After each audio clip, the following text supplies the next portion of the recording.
Olá, meu nome é Aleph Felipe Gonçalves Pereira Dias e estou apresentando esse seminário para a disciplina de Ciências do Ambiente, do curso de Engenharia de Computação do TFPR. O título do seminário é Gestão Ambiental, Tecnologia e Meio Ambiente.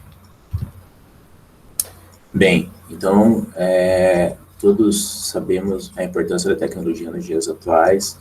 Ela está presente em tudo, ou praticamente tudo o que fazemos. Inclusive, há várias discussões sobre quão bom isso é, quão bom isso não é, problemas decorrentes disso, etc. E quando se fala de tecnologia e meio ambiente, geralmente você pensa nos problemas que a tecnologia gera, certo? O principal deles é o lixo, certo? Então, relacionado à geração massiva de lixo devido ao consumismo que a tecnologia gera por meios publicitários, etc. E com isso, vai prejudicando o meio ambiente, tanto pelo caso do lixo, quanto por parte da produção da tecnologia. Porém, é importante ressaltar que a tecnologia, como qualquer outra ferramenta feita pelo homem, pode ser usada tanto para o bem quanto para o mal. E nesse caso, estou aqui para falar sobre alguns dos benefícios que a tecnologia pode conceder ao meio ambiente. Então, serão citadas algumas questões importantes sobre o meio ambiente, algumas delas bem comuns, como fonte de energia, consumo, desmatamento, clima, agricultura, entre outros. Bem, então, o objetivo aqui é mostrar diversas tecnologias voltadas para gestão e monitoramento ambiental, e também como tecnologias comuns do dia a dia ajudam na preservação do meio ambiente. Então, vamos começar agora, a partir de agora, vou mostrar algumas tecnologias que são usadas já há algum tempo, ou que são novas e ainda estão em estado de pesquisa, mas independente da idade delas, o que elas podem fornecer na ajuda à preservação do meio ambiente. Então, começando pelo que é mais conhecido, eu creio, quando se fala em meio ambiente, são satélites. Então, satélite é um corpo celeste, certo? Que fica em órbita em volta de outro corpo maior, por exemplo, a Lua em torno da Terra. Considerando essa ideia, os humanos decidiram criar um corpo celeste com várias ferramentas internas que ficaria orbitando em volta do planeta Terra. Então, esses satélites têm diversas utilidades. Cada satélite pode servir para mais ou uma ou mais coisas, certo? Por exemplo, tem satélites que vão transmitir as ondas de rádio, dos telefonemas, da TV. Outros satélites servem puramente para posicionamento, são usados no GPS, entre outros. E tem os satélites voltados para o monitoramento ambiental e climático. Então, eles têm ferramentas para isso, certo? Internas. E o que eu consigo fazer com isso? Eu consigo monitorar o estado da Terra, por exemplo, em um certo lugar.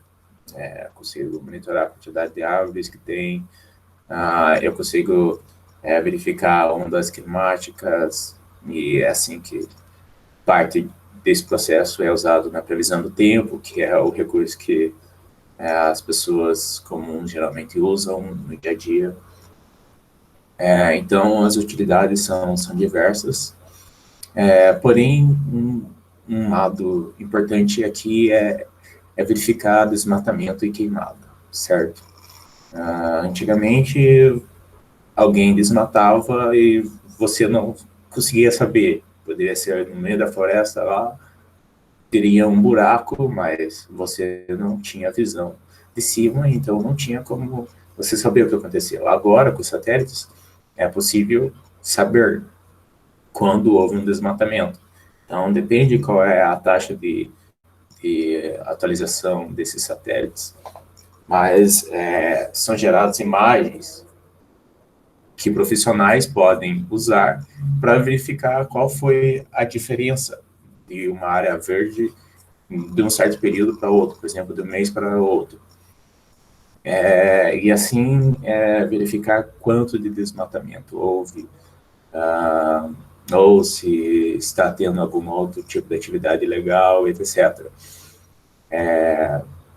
Mas qual que é o problema? Por que mesmo com satélites, desmatamento ainda continua? Bem, os fatores são diversos, é necessário um ser humano no fluxo, e com isso pode ser que a pessoa esteja cansada, não consiga ver uma diferença de um lado para o outro, o que é pouco provável, ou também que não há intenções para frear o processo de desmatamento em certos lugares, porque não tem força policial suficiente, por exemplo, não tem fiscalização suficiente, falta verba para manter as pessoas, ou talvez seja economicamente mais viável deixar desmatar, porque é importante para alguma empresa, etc. São vários fatores, mas o importante é que a tecnologia está lá para ser usada.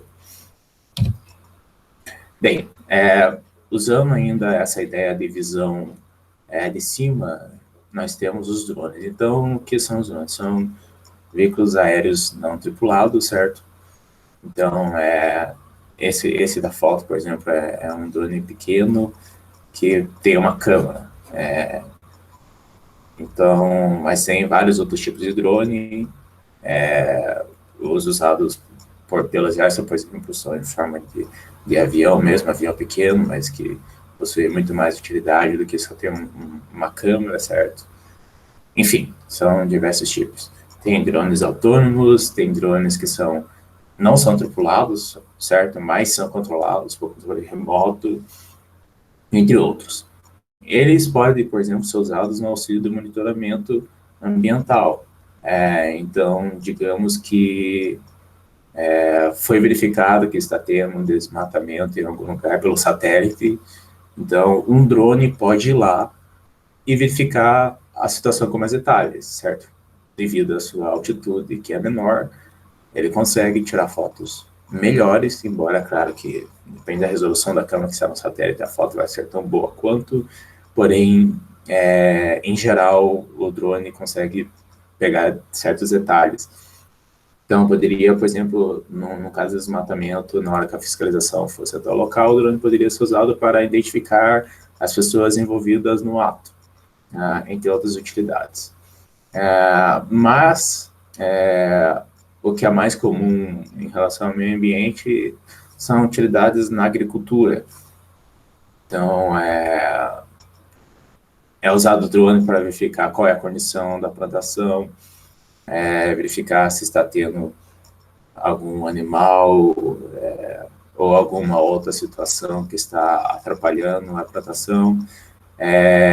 Por análise de imagem, é possível identificar pragas, certo? Então, certos bichinhos ou ervas daninhas, etc.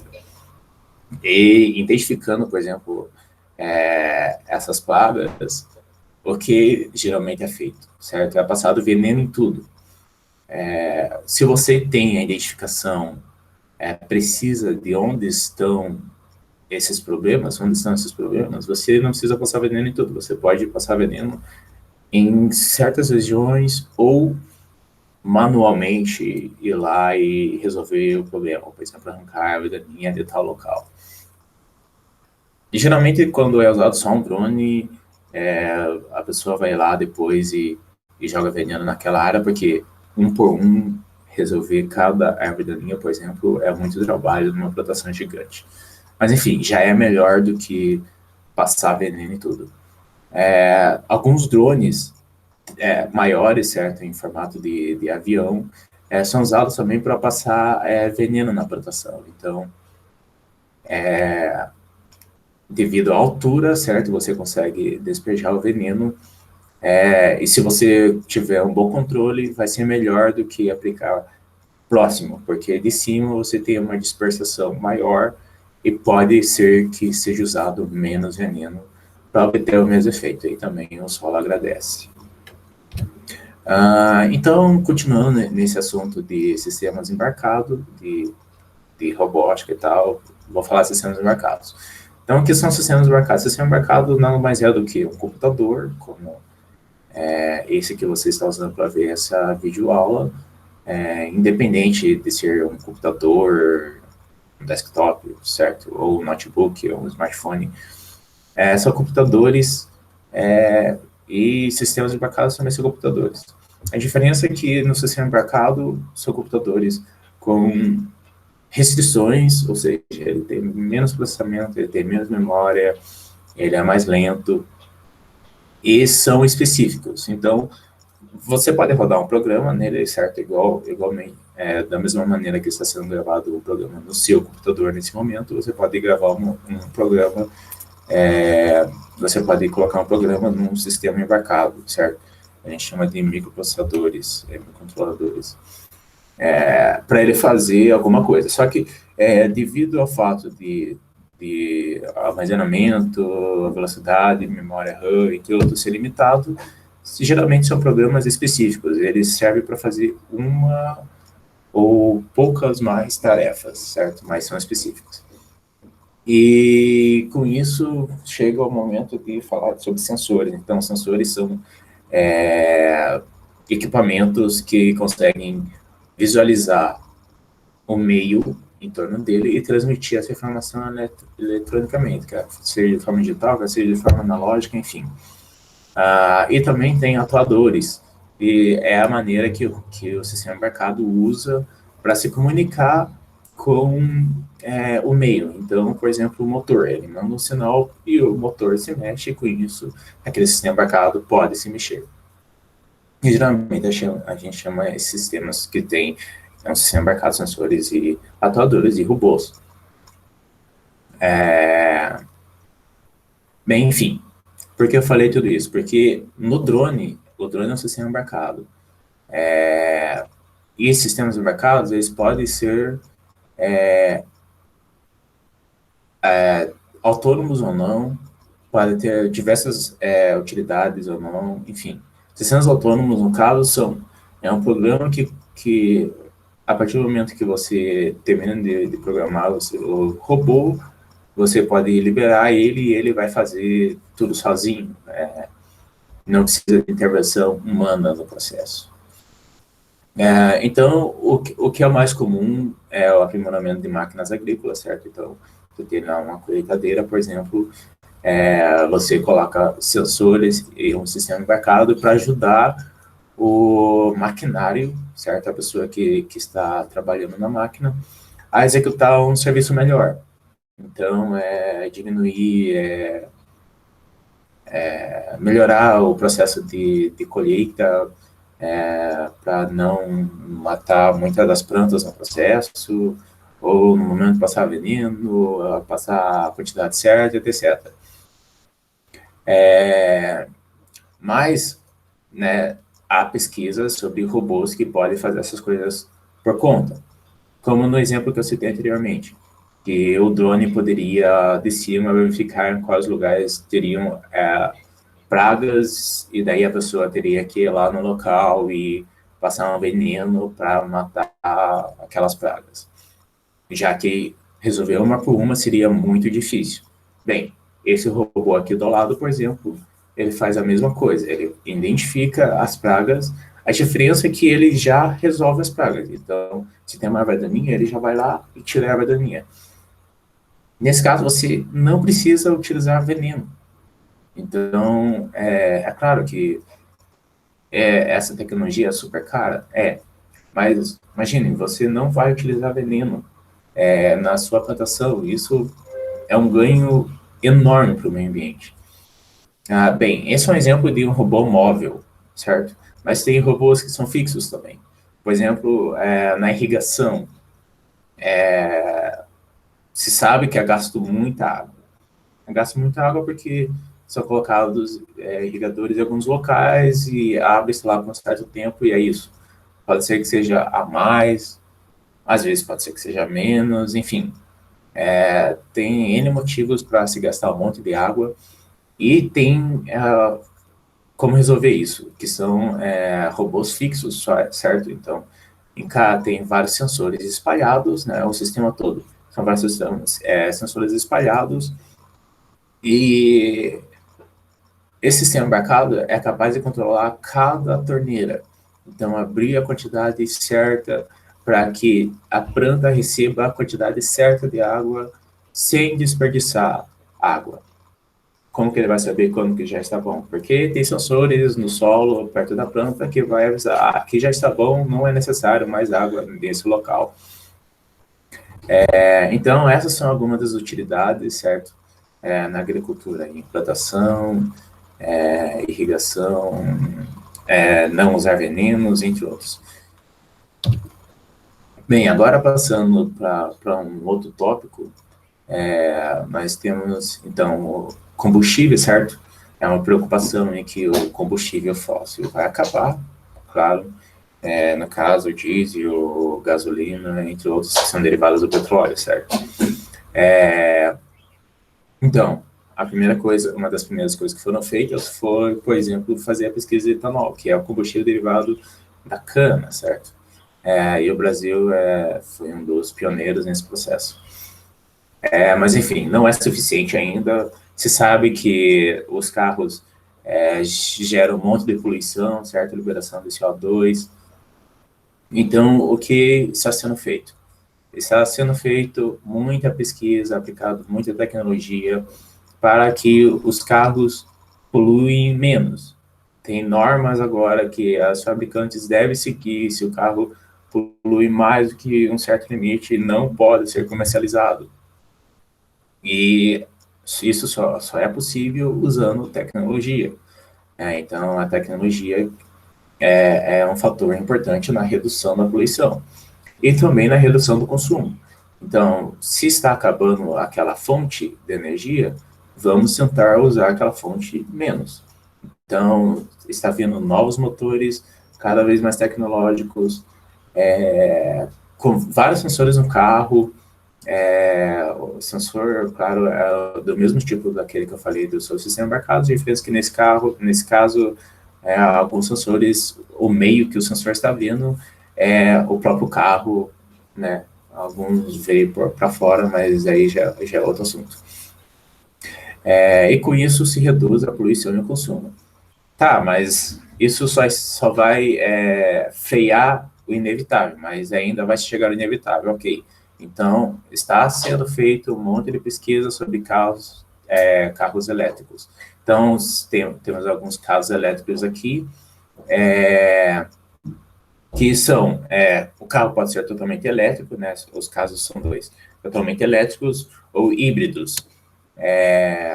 Então, no caso totalmente elétrico, né, o carro que é totalmente elétrico, ele funciona usando um motor que usa como combustível uma bateria. Então, apenas com uma bateria ele é capaz, né, apenas com um conjunto de baterias, desculpe, ele é capaz de se deslocar por uma certa autonomia e depois disso você só vai lá e precisa carregar essa bateria. Claro que daí tu tá usando energia elétrica e daí vai depender de qual é a energia elétrica, falando de energia elétrica no seu país. Mas enfim. E tem os híbridos, que usam parte do motor como sendo elétrico, parte do motor como sendo a combustão. Mas para ser o futuro. A solução para não se usar mais combustível são usando os carros elétricos, quer sejam eles híbridos ou completos. várias montadoras já estão dando um sinal que, a partir de certo ano, todos os carros serão 100% elétricos. Então, espera-se que com isso, como eu falei, é uma tecnologia cara, igual no mesmo caso dos robôs citados no slide anterior. Mas com mais pesquisa e maiores empresas aderindo a isso, vai diminuir o valor final para o consumidor. Agora, falando de fontes de energia, existem vários tipos de fontes de energia, algumas vêm da queima, do carvão, mas enfim, foi visto que essas tecnologias eram ruins para o meio ambiente, então as alternativas, né, que são consideradas energias renováveis, são energias hidrelétricas, que vêm da água, solar, que vem do sol, e eólica, que vem do vento. Mas nem todos podem usar esse tipo de tecnologia, correto? Nesse caso, você precisa fazer uma gestão de energia na sua cidade, certo? De forma que se use o mínimo possível de energia. Então, um exemplo que eu trago aqui é telegestão. O que é telegestão? É quando você controla a iluminação pública, diminuindo a potência da luminária, e de tal forma que você ainda consiga fornecer a quantidade de luminosidade necessária, e ao mesmo tempo economizar energia. Esse é um dos exemplos. Existem outros, gestão de energia em casas. Então, são as casas inteligentes, que tem vários sensores, por exemplo, sensores integrados, sistemas embarcados integrados, que, por exemplo, abrem a cortina das janelas durante o dia e apagam as luzes. Tomadas inteligentes que verificam quão eficiente está sendo o gasto de certo aparelho. Se o aparelho não está sendo usado, é desligado. Enfim, e também o mesmo sistema de iluminação pública também em casas, aí acendendo as luzes conforme a pessoa está no local, a intensidade conforme o período do dia ou da noite, enfim. No mesmo esquema das cidades, são as casas, e com isso você consegue sim economizar energia. Mas enfim, falando então sobre cidades inteligentes, gestão ambiental, certo? Uso de softwares em computadores e smartphones para fazer gestão ambiental. Então, o que é gestão ambiental? Gestão ambiental usando softwares é quando você é capaz de catalogar cada tipo de coisa que existe no seu ambiente, por exemplo, árvores, catalogar todas as árvores, catalogar todos os rios, e com isso, usando esses softwares de gestão, você consegue saber quando é necessário e quando não é necessário você fazer alguns reparos, certo? Então, por exemplo, gestão da arborização, só citando um exemplo. Eu sei que uma árvore está crescendo e está, por exemplo, ameaçando a casa de um cidadão. O que alguns cidadãos fazem? Eles vão lá e cortam a árvore, mas não é necessário cortar a árvore. Se tiver um profissional e verificar a situação, ele pode, por exemplo, cortar só um pedaço da árvore, ou mover a árvore de um lugar para o outro, mover a raiz, enfim. Existem várias coisas que é possível fazer, e cada um desses pequenos gestos pode ajudar o meio ambiente.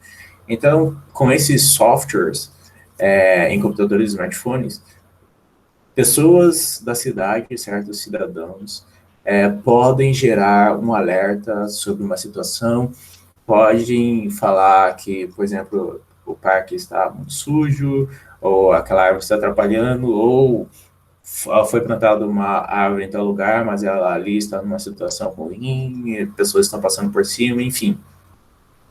E com isso, é gerado um alerta nesse software e a resposta é muito rápida. Então, claro, nesse caso, volta novamente a ter o fator humano no processo. Mas se tiver um humano no processo e dinheiro suficiente, enfim, essas questões todas, haverá uma resolução daquele alerta rápida e eficiente, de maneira rápida e eficiente. Mesma coisa para rios, por exemplo, verificar a quantidade de lixo em rios, essas coisas todas, tem sensores, tem programas para isso.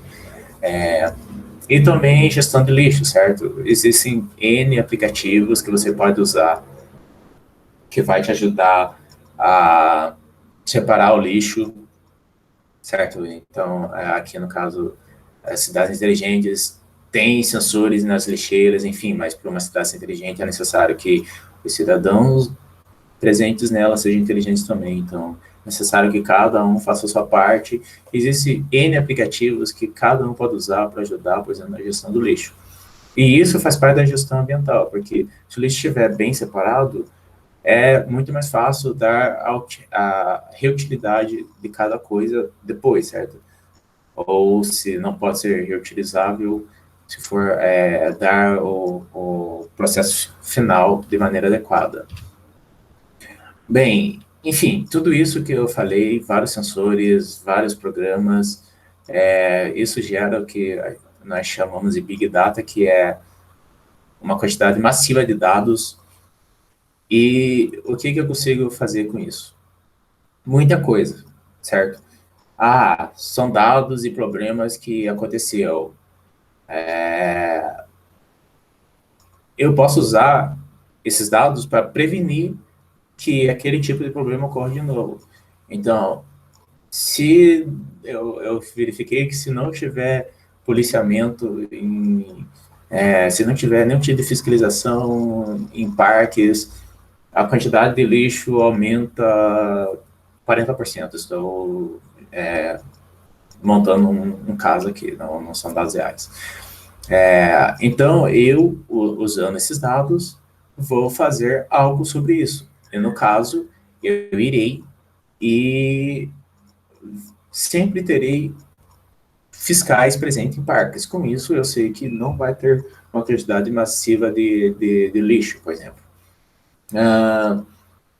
Eu posso verificar N coisas. Por exemplo, quando chove muito forte em tal lugar, geralmente tem desmoronamento por causa disso, daquilo. Eu sei por causa dos sensores, eu vi que a terra está ficando mais fraca, blá, blá, blá. Então, eu vou lá e vou fazer um tratamento naquela terra, naquele local, para que isso não aconteça. Então, a próxima vez que chover muito forte, não vai acontecer desmoronamento.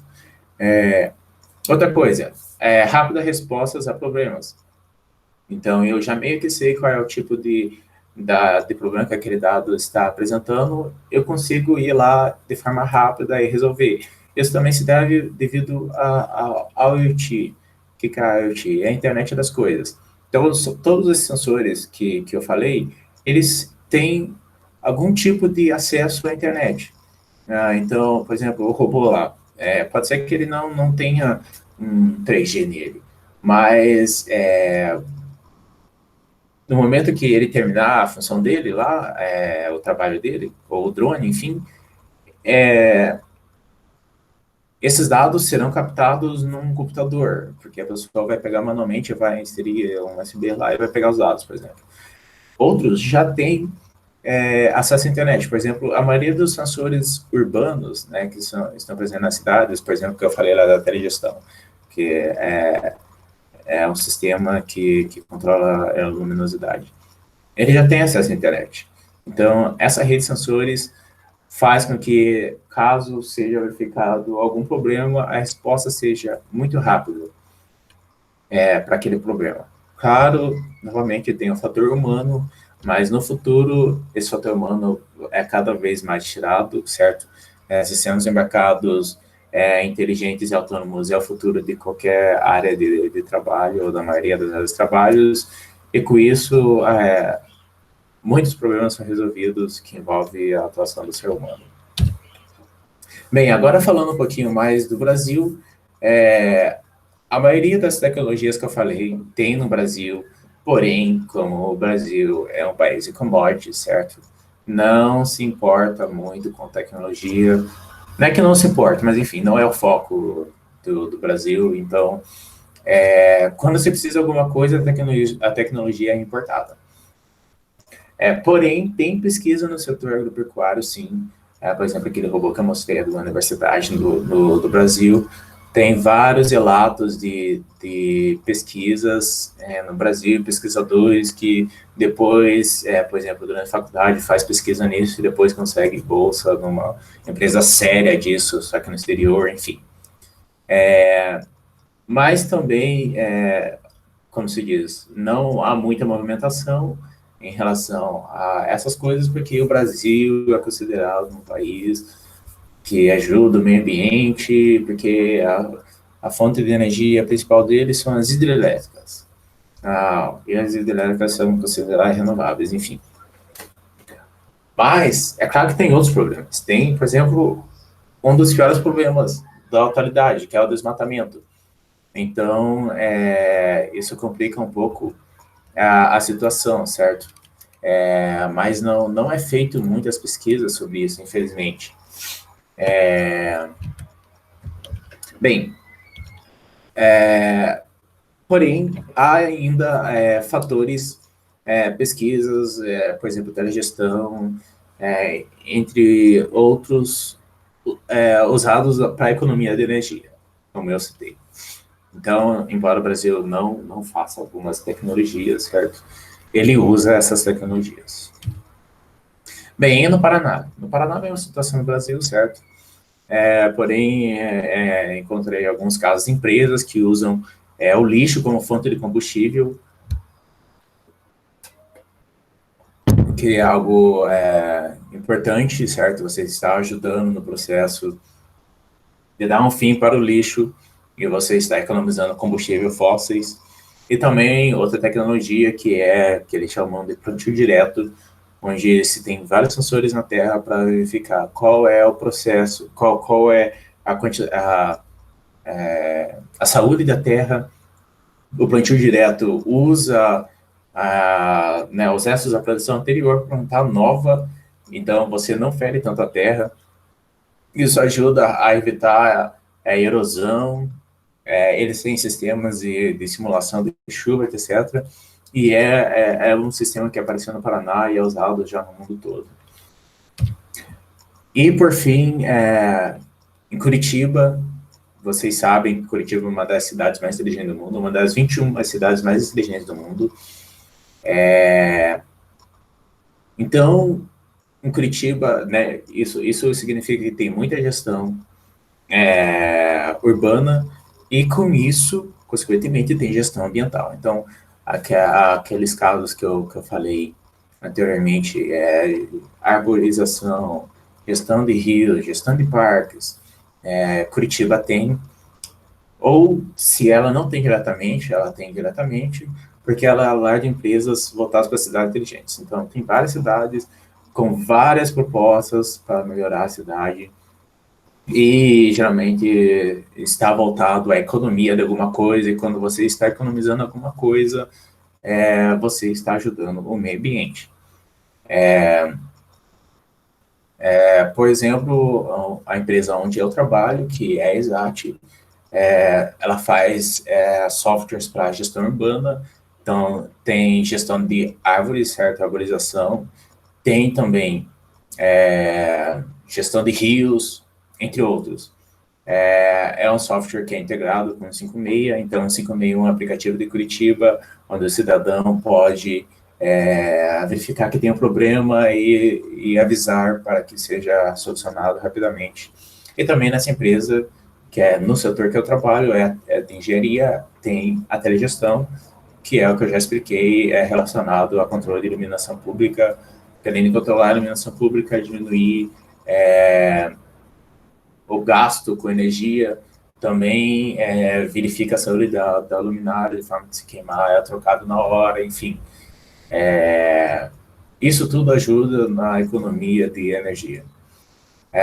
Também tem um esforço de manutenção de parques, embora os parques não sejam tão limpos assim, mas são parques limpos, Em alguns lugares está sendo feita pesquisa para usar câmeras, enfim, vários outros sistemas. Eu não lembro se eu falei ou não, mas câmera é um tipo de sensor também.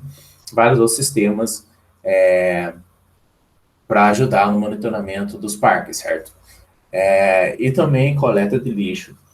Muita campanha para separar o lixo de forma correta, tem N aplicativos, enfim, as mesmas coisas que eu falei anteriormente se aplicam para Curitiba. E terminando, então, a Agenda 2030 foi feita em 2015, 15 anos para um desenvolvimento sustentável. Então, as nações da ONU se reuniram e decidiram alguns objetivos que eles querem alcançar no final de 2030. Então, todos esses objetivos estão ligados direto ou indiretamente à tecnologia. Bem, aqui estão alguns, certo? Por exemplo, se eu for citar água potável e saneamento, muita tecnologia. Tem muita tecnologia no processo, certo? As pessoas estão usando técnicas para evitar que seja consumida muita água, ou como que faz para transformar uma água que está suja em água potável, enfim, tecnologia ao monte, energia acessível e limpa. Já foi falado as novos tipos de energia, várias pesquisas tecnológicas relacionadas à economia de energia. Indústria, inovação e infraestrutura. As indústrias estão tendo que seguir várias regulamentações sobre emissão de poluição no ar, e isso envolve muita tecnologia. Vários sensores para verificar se está sendo eficiente ou não, etc. Cidades e comunidades sustentáveis. Cidades inteligentes, foi o que eu citei. Consumo e produção responsável, mesma coisa. Vários sensores, aplicativos diversos para te ajudar a ser um consumidor responsável. Ação contra a mudança global do clima, mesma coisa. Satélites, drones, para verificar a condição das calotas polares, enfim. Então, a tecnologia está presente em tudo e está presente na Agenda 2030, nos aspectos voltados para o meio ambiente.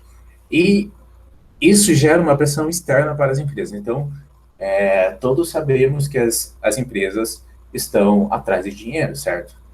Dinheiro é o que move tudo. E se não há pressão nenhuma sobre as empresas, elas não vão tomar nenhuma decisão relacionada ao meio ambiente. Isso leva à nossa conclusão. Então, tecnologias diversas, como foi citado, algumas delas ainda estão no estado de pesquisa, por falta de verba ou por ser tecnologia nova, enfim, N motivos. E com isso, são tecnologias caras e não são muito usadas pelas pessoas, infelizmente, ou pelas empresas. Por causa do preço, não é viável para elas, porque no momento se pensa muito apenas nesse quesito econômico. Mas tem coisas de graça, certo? Para o cidadão, por exemplo, para ajudar na gestão ambiental. Então, ele pode usar aplicativos para ajudar na coleta de lixo, ele pode usar os aplicativos da cidade que ele está morando para falar que tem algum problema numa árvore, no rio, no lixo, etc. Tem também as cidades, as casas inteligentes, mas eu não tenho dinheiro para encher minha casa de sensores e sistemas mecanos. Não tem problema, tem aplicativos que te auxiliam e te dão dicas para fazer economia de energia. Os aplicativos são de graça. Então, são essas pequenas ações que as pessoas, certo, os cidadãos precisam fazer para ajudar a aplicar a tecnologia no meio ambiente. Essas pequenas ações que vão gerar um resultado maior no final. Claro, as empresas têm que fazer o papel delas também. Então, pressão do cidadão em empresas de produção de tecnologias benéficas ao meio ambiente. Selo verde, por exemplo. Se sabe que as empresas hoje estão começando a se voltar, né, se preocupar com o meio ambiente, então elas vão lá e colocam, eu tenho um símbolo verde. Significa que eu tenho algum tipo de aplicação que faz com que o meu processo de produção seja sustentável, ou eu uso alguma tecnologia para reduzir a emissão de CO2, enfim. E com isso, há pesquisas que comprovam que as pessoas estão aptas ou estão dispostas a pagar até mais caro por produtos cujas empresas têm essa preocupação. E com isso, empresas que não têm nenhuma preocupação estão começando a perder mercado. E claro que isso vai mexer no dinheiro delas, e com isso elas vão começar a usar essas tecnologias.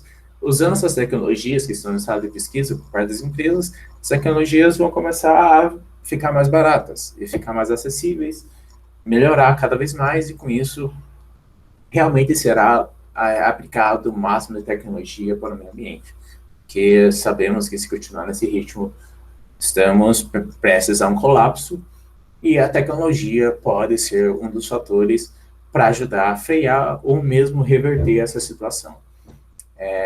Então é isso, eu agradeço pela oportunidade, e também lembrando, claro, que o papel de cada cidadão no uso desses aplicativos ou no uso consciente de energia, gestão de lixo, entre outros, e também na pressão sobre empresas.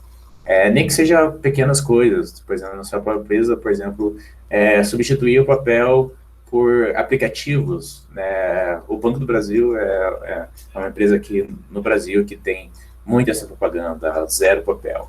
E são coisas como essa que vão ajudar a manter o equilíbrio ambiental.